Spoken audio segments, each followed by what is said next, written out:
Good afternoon. The Secretary General will start with remarks on the ISAF meeting, and then we'll have time, I'm afraid, for just a couple of questions. Secretary General. Good afternoon.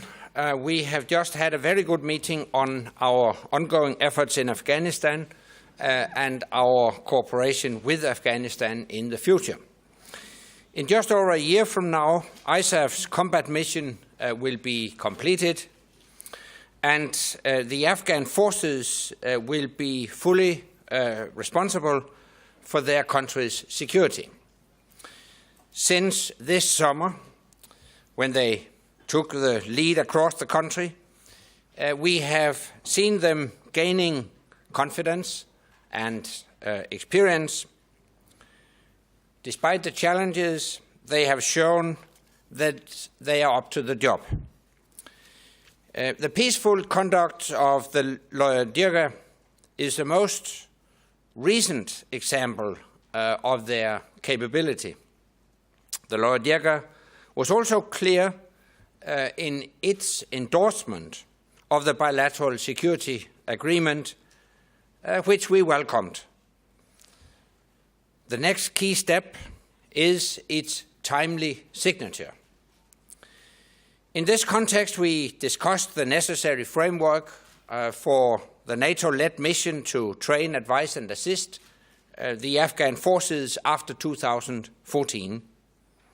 That framework will include a status of forces agreement, and we have made it clear to the visiting Afghan ministers that we need that legal clarity before we can move ahead with planning our deployment.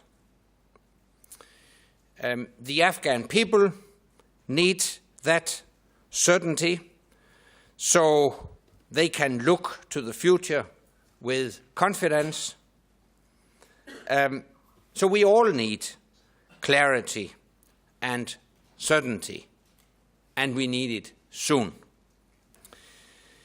We also discussed the mechanisms for NATO allies and our partners to provide funding to the Afghan National Army and police after 2014.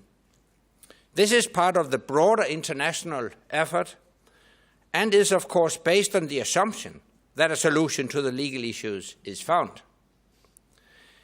These arrangements will ensure that the funding is channeled in an accountable, transparent, and cost-effective way. We heard encouraging briefings from Afghan ministers on the ongoing preparations for next year's elections. We all agreed that timely, transparent, and credible elections will be vital for Afghanistan's future and for continued international support. And we are confident that the Afghan forces will be capable of securing these elections. So 2014 will be a crucial year for Afghanistan. We look forward to continuing our assistance to Afghanistan in this final ISAF year and in a different role beyond that. And with that, I'm ready to take your questions.